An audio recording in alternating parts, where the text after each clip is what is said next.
peor que lavar o coche, deixalo reluciente e que como hoxe bote a chover? Pois sí, que veña unha paloma e cho marque. Que cho cague, vamos. Ahora, sabían vostedes que as palomas teñen preferencias cromáticas polos coches? Pois sí, non lles dá igual unha cor que a outra. Saberá a xente na rúa? Vou ver que me contan. Pajaritos a bailar cuando acabas de nacer, tu colita es de mover, chin, chin, chin, chin, para un pajarito. Perdoa, tes coche? Sí, De que cor é? rojo, verde fosforito e azul escuro. E cagancho moitas palomas. Bastante. Que colores credes que son os que máis... Onde máis van as pombas? Vermello, azul. O mar é azul, o coche azul, van ao coche.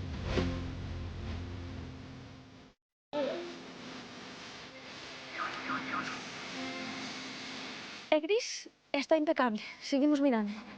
Limpo, limpo non está. Pero as pombas non teñen a culpa, cagadas de pomba non ten.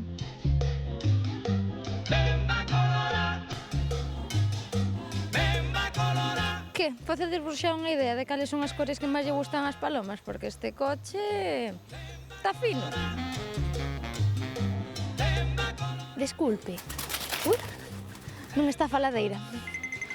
Disculpe, señora Paloma. Cal é o color de coche que máis lle gusta para... bueno, para o que sexa? Non queren falar comigo. La mi padre le caga más y el suyo es gris oscuro. Eu creo que as escuras. No negro se nota, Eu creo que tamén teñen predilección polo negro. Pois xa temos outra teoría. As cores oscuras son as que prefiren as pombas. Hola, disculpe, señora Pomba. De que color lle gustan a vostede os coches? Oscuros. E gustanlle máis grises oscuros ou negros? Clarísimamente negros. Sabedes por qué? Porque se donde como mellor ven os coches dende as alturas, dende as sinais e dende as farolas. E como son os que máis lle destacan, pois son os que máis defecan. Non se deixan entrevistar, as pombas son escorregadizas. A ver, Xiana Albor, pasan 2 minutos da unha. Que tal, compañeira? Como estás? A ver, contanos, que explicación hai detrás de que as pombas lles dea por pousarse sempre nos coches escuros? Pois quizás hai que comezar vos días, Rocío, entendendo que os animais ven de diferentes xeitos. Por exemplo, os mameirán de parte dos mamíferos só ten 2 conos receptores de cores nos ollos, así que ven en poucos tipos de cores. Por exemplo, os touros, na verdade, non ven a cor vermella e as baleas ven todo de branco e negro. Despois estamos os primates, que xa temos un coniño máis, xa somos tricromáticos, así que podemos ver diferentes tipos de cores, pero entre as persoas hai diferenzas. Por exemplo, hai xente que é daltónica. E despois veñen as aves, que xa teñen 4 conos, poden ver todo o que vemos nós, máis luz ultravioleta. E despois xa veñen as pombas, que iso é como flipar en cores, é cando alguén está namorado que ve todo o que se pode ver e máis, pois así son as pombas. Teñen unha capacidade de visión muitísimo máis superior a nosa, non só en cores, Rocío, senón que tamén en ángulos, en detalles. En Xapón estudaron que unha pomba pode diferenciar un cadro de Monet dun cadro de Picasso, algo que moita xente non se cree ser capaces.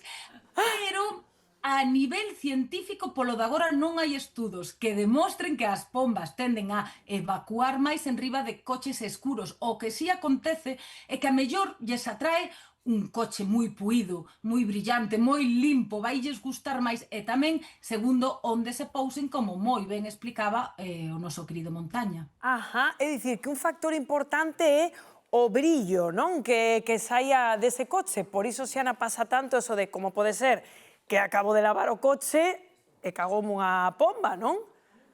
Efectivamente, o máis importante é onde un aparca, onde deixa o coche, pero despois é verdade que sí que se está demostrando que ese puimento no coche pode servir, pode facer unha refracción da luz que atraia a moitas aves, incluso que as aves poidan trabucarse e pensar que aí hai un corpo de auga e cando se achegan, ai, que isto non é auga, e evacúan, porque as aves non teñen tanta capacidade de aguantar as cousas dentro de nós como temos, por sorte, as persoas.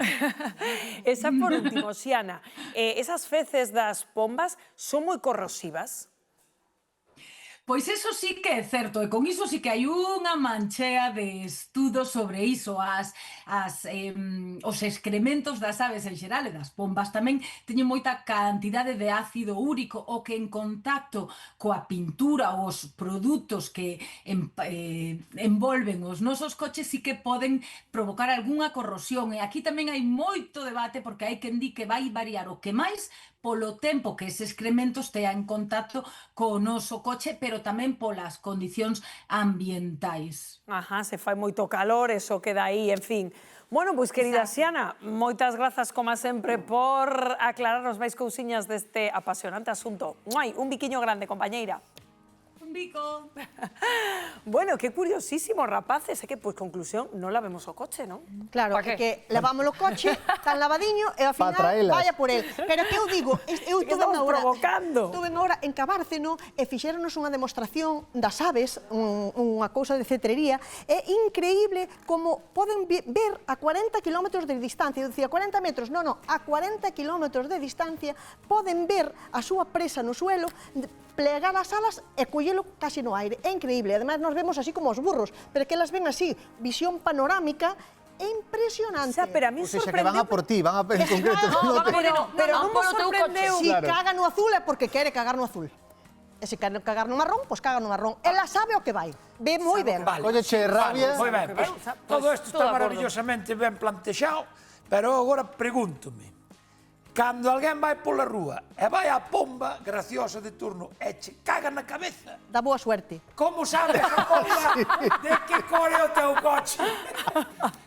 Te boa sorte, pero empeza despois. Eso é porque levas o pelo moi limpo, moi pulido. Igual é que che brilla moito a cabeza. Ola incontinencia, xa que tes pelazo, pois... Igual brilla a cabeza e queren ese brillo en concreto. Xa escoitastes a Xiana, é porque elas teñen unha certa incontinencia. É dicir, unha cousa é o teu coche e outra cousa é a túa cabeza. A 40 km di María, non, que poden ver, pois eles teñen varios obxectivos. Un é o teu coche, o meu é negro, vive na rúa, imaginádevos como está, pero xa paso de lavalo. Pero ti eso notaches? Eu, por exemplo, teño un branco e eu teño que dicir que non é moi atacado polas pombas. Eu creo que por varios motivos, o sea, eu creo que por evidentemente polo que están dicindo que ten unha base científica e despois porque se nota moitísimo máis. Pero non, un coche negro... Exacto, é que o que sempre escoitara era dos coches escuros porque se nota máis, non porque tiveran unhas características que os fixeran máis apetecibles. Non, pois aí está, que científicamente aí as pombas saben que tienen que ir ao negro. E despois se tes o pelo escuro, ti non, Pepo, que tes algunha cana. Pero teño pelo. E hai xente que non ten tanto. E unha cousa, rapaces, Héctor, non vos sorprendeu que as pombas besan tan ben? Non? Non sei se porque as temos tan así, non? A mí o que me sorprendeu era o que decía Xiana de que teñen certa incontinencia. Claro, eu agora lembro cando a un paciente lle preguntei que tal estás e me di, vou como unha paloma. Claro, ahora entendo que igual era que non estaba ben o home. Claro, ahora vou entendendo a comparación. Pero sí, dende logo sorpréndeme que vexan tan ben, porque igual quere decir que cando van a por ti, van a por ti ou van polo teu coche. O sea, non é casualidade, o meu coche negro, ahora entendo por que tantas veces está con tanta cagada de paloma. Pois sí, a ver, é que é un animal que temos tan asumido, digamos, nas cidades que ás veces, bueno, pois menospreciamos as súas capacidades. Parecemos que é un animaliño lento, torpe, porque a ves aí a modiño. A ver, que saben distinguir cadros impresionistas, non? Exacto, non as temos valoradas. Nos tuvemos na casa, no Orrio, nos criábamos palomas de pequenas. Tiñamos, chamábamoslle... como se chamaban, hombre, que dicíannos, non lle toquedes que si cando son pichóns, eso, cando son pichóns, cando son as crías da paloma, que son pequeniños, dicía, se lle tocas ao pichón, caibolo pelo, porque eran pequeniños, era unha lenda, e nós, por si acaso, nos tocábamos. Pero sí que os criábamos, tiñámolos ali na caseta do Orrio, fixemos ali a súa jauliña, e tiñamos moitísimas, pero que pasa? Despois viña o azor, que se chama, que é un águila, nos chamábamos de azor, oye, e nos las pillaba así, marchaba con elas no aire, acabounos con elas. E o que non é mito, que non lo contaba Xiana tamén, é o corrosivas que son, porque o certo é que a xente que non limpa o coche, despois que se acaba ca pintura. Ademais, digamos que ten certa componente de diarrea ou ou que a galera tamén dito de xeito máis vulgar, porque non é nada sólido o excremento da... Pero que é así o tipo, Claro, claro, claro. É de cagalera, que é así. É moi fluido, entón, claro, vai decorrendo polo coche, sobre todo nas zonas que teñen certa pendente, empeza como a espallarse. O ideal é... Entón o noxo é como expansivo, é unha cousa. Pero, bueno, non teño problema porque xa estou en tratos unha pomba porque vou empezar a investir en arte e non hai mellor asesor para saber se o cadro é de Picasso, de Monet, de Gauguin ou de Kandinsky. Que non ande